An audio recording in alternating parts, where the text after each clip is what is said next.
Hey, we're so glad to have you here. Oh, it's good to see you. I'm imagining some faces here. Joy and Hopeton and Pat, Patricia, Joanne, David, Vicki, Louise. I love imagining that I'm seeing you sitting here in the sanctuary with me. Thanks for being here. So there was a man who was asleep middle of the night and got woken up by this bright light. And he opened his eyes, and there was God sitting there saying, "Hey, I want you to do something." And so he said, "Come on outside to the outside of your cabin. I want to show you this big boulder." And so they went outside, and God pointed out this big rock in front of the guy's house, in front of the guy's cabin. He said, "From now on, every day, I want you to push on this boulder with all your might. I want you to push the boulder." And the guy, being a faithful man, said, "Okay." And so the next morning, of course, he pushed on the boulder. And the day after that, he pushed on the boulder. And the day after that, he pushed on the boulder. And for many days, he pushed and pushed. A few years went by. He was still pushing that boulder every day. But he started to have some doubts. He started thinking, why am I doing this? It makes no sense. This thing hasn't budged an inch. I must be failing. Ever been there? You get some guidance and then you take the action, but things don't happen quick enough, or you don't see the results you expect to see. Well, he expected that he would see the rock move. So as he's feeling these doubts, that's this little voice inside of ourselves, our minds, says, why don't you stop? Why don't you not put so much effort into it? Why don't you just do a little bit? God's not going to know. And the man thought, well, first I'm going to ask God if that's okay. And God, in his wisdom, said, I asked you to push on this rock. I never asked you to move the rock. That wasn't yours to do. Look at the effects of you pushing this rock. Look how strong your arms are. Look how massive your legs are. Look at the strength that you have in body and mind because you were faithful, because you did what I asked. I never once expected you to move it. I will move the rock. But you gained strength in your faith. And so the man realized that whenever something doesn't feel quite right, he could push. Whenever he felt down or isolated, he could push. Whenever he was worried about having enough money at the end of the month, he would push. And push, the acronym for pray until something happens. We can pray until something happens, meaning we can pray, we can align ourselves with that God of our being. We can align ourselves with divine mind until something happens.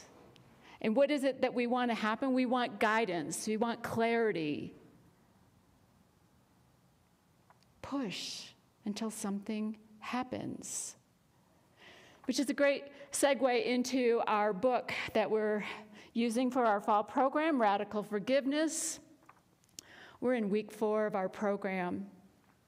And this week, the readings are, one of the chapters, chapter 9, is about cause and effect, which is really important to understand radical forgiveness and how cause and effect works. You see, the cause is within us. The cause is in our consciousness. The cause is our beliefs and our emotions, and yes, that guidance that we get. And then the effects may or may not turn out to be what we expect them to be. It's what we project, based on our beliefs and our emotions, we project out onto the world, and then we experience those back. Those are the effects, the experiences. And so it's really important in this time of 2020 perfect vision to look at what effects are we experiencing. Often we look at the effects of our world and think that they control how we feel, but it's actually the other way around. And so we want to look at cause and effect. Our effects of following divine guidance are always for our highest good, are always for the good of everyone if we are willing to step back and see the picture big enough, broad enough. And we don't often do that. And it's important to know that whatever the effects are, whatever our guidance is, to not judge it. Don't judge the guidance when we're clear that we have it. Now remember, guidance will come to us softly. It'll come to us quietly. It won't be urgent. It's patient. Whereas if it's the ego trying to guide us, it's going to be loud and urgent and want its way. So we want to be clear and discern what that guidance is, and not judge someone else. We aren't here to judge someone else's guidance. Kevin and I got a flu shot on Friday. And I remember years ago when I first started in Unity, there were some in Unity circles who would say, oh, you wouldn't want to do that. That's saying you don't trust God to keep you healthy. Well, that's not my guidance when it comes to flu shots and vaccines. I'm going to get the flu shot. See, we're not here to judge someone else's guidance. We're not here to judge our own guidance, but discern.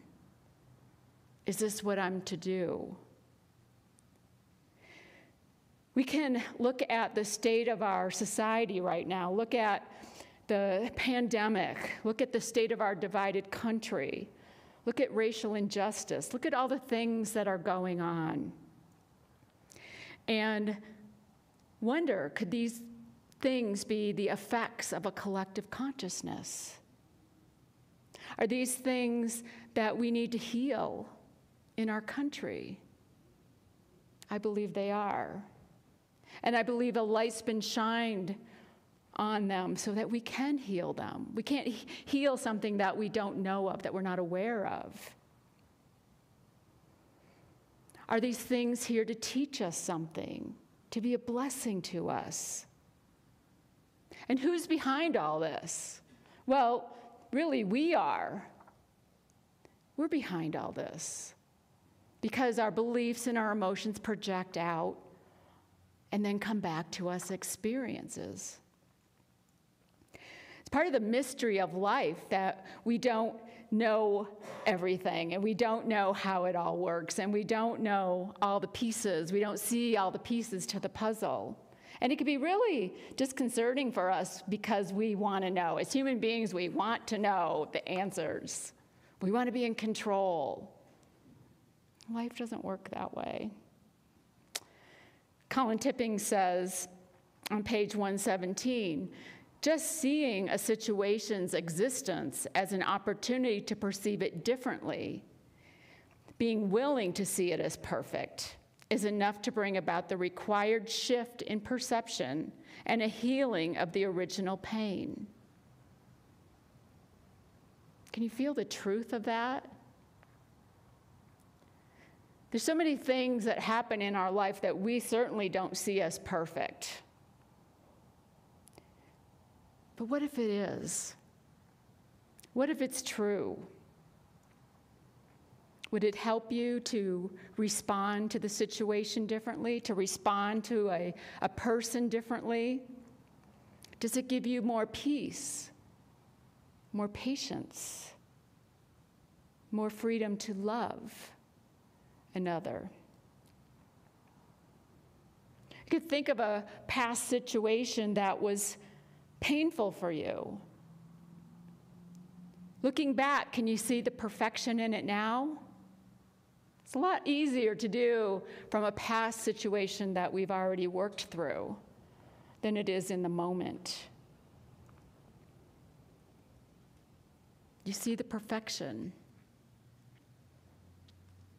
Years ago, I got a divorce from my first husband, and it was a painful time for me. I was in an emotionally abusive marriage, and I can look back on it now as something I needed to experience in order to transcend feelings of unworthiness. I needed to learn how to stand up for myself. I needed to learn that I deserved to be happy. Not something I knew back then. And it was the perfect relationship for me to move past that. It's that push. Pray until something happens. Align yourself with God until you get clarity and you have understanding. What is your life showing you? Sometimes we don't want to, we look at our lives and we don't want to take responsibility for what we're seeing, but we are behind all that because it's our beliefs, our emotions, our reactivity that is causing the experience we're having. Colin Tipping says this on page 118, when we truly drop the need to know the why or how of everything, let go of our need to control the world, hard to do, and truly surrender to what is, as is, in the knowledge that the love of God is in everything, we shall transcend the law of cause and effect entirely. Beautiful words, really hard to do. It's so challenging. But when we can let go of that need to control, that need to know, that need to have all the answers, we can find ourselves in a place of grace. Grace is this beautiful teaching that, yes, God is law and God is also grace. It's a paradox. It's hard for our human minds to hold both of those at the same time. That the law of cause and effect can be working as well as grace. Grace is that ability to move beyond seeing an eye for an eye, knowing that this or something better will transpire, because we don't always reap what we sow. We always reap more than we sow, I should say. We're not ever punished to the extent that we may punish ourselves. That's grace. Colin Tipping talks about this in the world. He doesn't use the word grace, but he talks about the world of divine truth. That's where grace resides. That's that love that never needs to condemn, because love never needs to forgive, because love is never offended. God is never offended. So we don't need God's forgiveness because there was no offense to begin with. It's where we find unconditional love. There's no condemnation in God, ever. There's a story in the book of John about the woman who was caught in adultery. You've probably heard this story. The Pharisees and the scribes bring a woman to Jesus who was caught right in the act of adultery, and they ask Jesus, what should we do with him? The letter of the law says we should stone her to death. And Jesus says, the one among you who has no sin shall throw the first stone. And slowly, one by one, they all leave the scene where it's just who's left is just he and this woman. And Jesus says to the woman, where are your condemners? Where are your accusers? And she said, they've all left. And he said, neither do I condemn you. Go and sin no more. Now, I love that story because it's a great metaphysical way of looking at grace. You see, a woman in the Bible metaphysically represents our emotional state, our emotions. And there's something alluring about gossip. about talking bad about someone. There's something alluring about that. And this woman represents us catching ourselves doing that, caught in the act, if you will. And of course, all people in the Bible represent our thoughts. And so the Pharisees and the scribes represent those parts of those thoughts in our head that think, well, I got caught gossiping. I got caught talking badly about someone. I need to be punished. And punishment comes in the form of guilt or shame. But you see, Jesus represents that Christ consciousness, the part of ourselves that knows that everything is forgivable. And so he says, those without sin cast the first stone. And of course, we have none. We've all missed the mark from time to time. We all do things that we regret. We've all made mistakes. And so he asks the woman, your emotional state, where are your condemners? They've left. And he says, neither do I condemn you. Neither do I condemn you, because God would never condemn. There is no condemnation in God. Go and sin no more, to the best of our ability. Because as we come into this awareness, we become more and more aware. We catch ourselves sooner. Maybe we'll not do it at all. You see how that grace allows us freedom, allows us peace. And the point of all contact of our power is in this now moment. We can't change the past, but in this now moment, we can forgive the past. We can let go of the past mistakes, past hurts, past resentments, and be in this power of now, this power of love that harmonizes, this power of will that chooses to forgive, this power of judgment that discerns what is ours to do.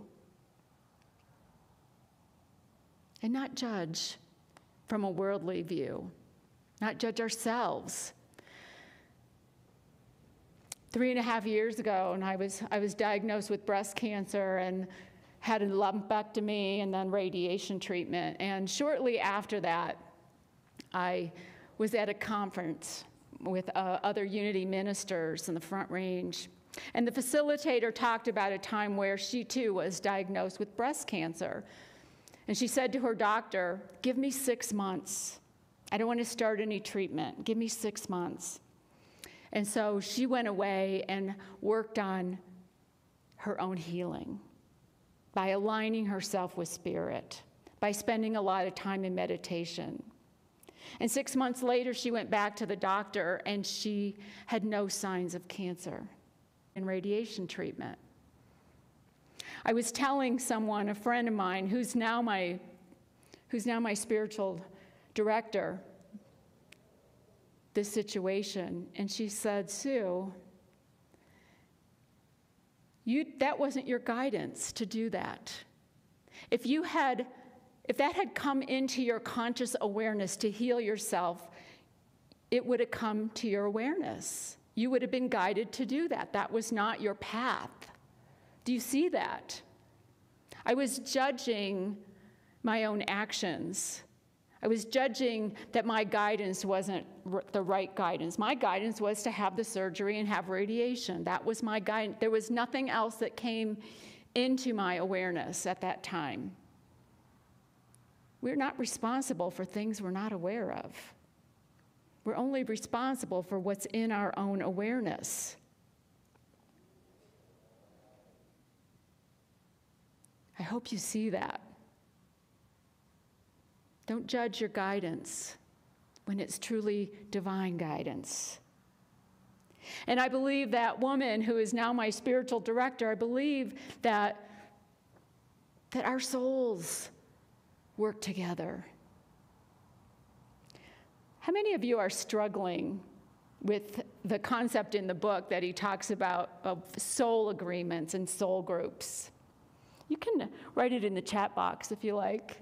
It's okay. I've heard this a lot from people reading the book, that they're having a hard time with that assumption. And that's all right if you are. Because the way Colin Tipping talks about it is like it's absolute. This is the way it is. And none of us know. We don't know in this human realm if that's how the way things work. But what if we used it as a tool? What if we used it because there's someone that we're struggling with forgiving? What if we used it as a way of looking at our own resentments, our own angst about someone or some situation? And what if we looked at that situation or that person as a loving soul that is just revealing to us what we need to heal? Wouldn't that bring you more love, more peace, more freedom?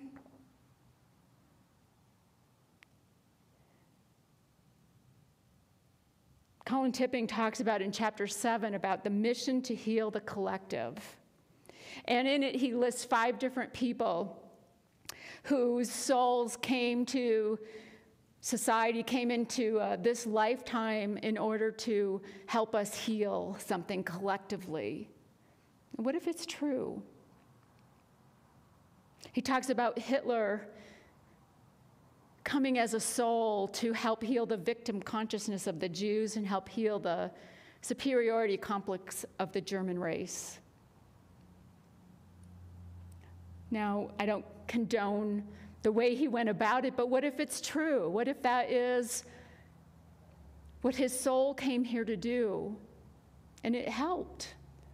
It was a very loving thing to do. You see how it can help us to forgive by seeing from that much broader perspective? Are those ideas a stretch for you? They were for me when I first heard them. He talks a lot about Princess Diana and her tragic death and how it helped heal or open the heart chakra of England. You know, we give meaning to things that happen in our lives. You know, life happens, stuff happens. And we're the ones that give meaning to these things. And he talks about how impersonal things happen in life and we still give meaning to them. So Princess Diana, many of us, most of us probably watching, didn't know her personally. It was an impersonal event that triggered a personal response. I know for me, I looked at her, she died in 1997.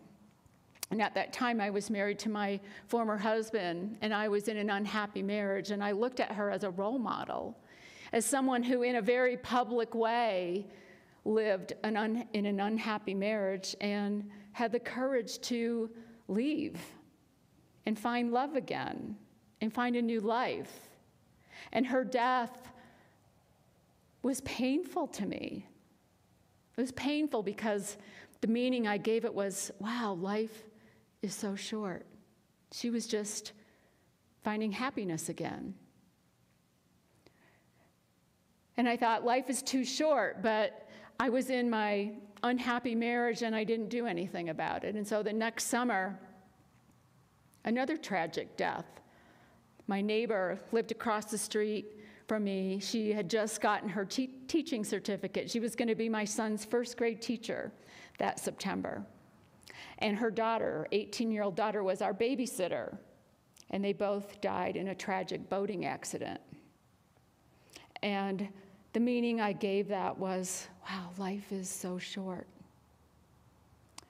Got to live it to the fullest. Got to find happiness where we can. And I still didn't do anything about my marriage.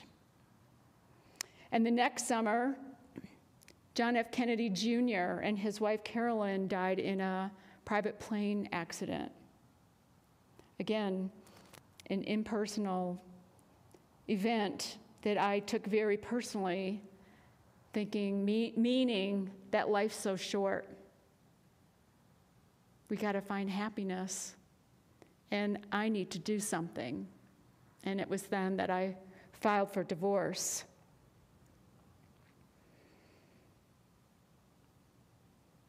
It helped me to forgive. Helped me to forgive my former husband, forgive myself by moving on, by taking action.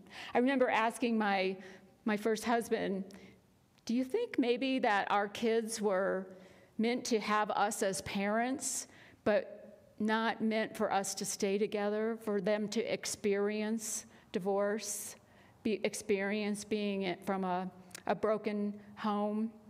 And he didn't, of course, didn't believe that. He thought I was justifying my actions, but it really helped me to look at it that way. We don't know. What if it's true? What if it's true? No, push. Pray until something happens. Align ourselves with God until we get that clarity, until we get that guidance, till we are sure that this is the step we are meant to take.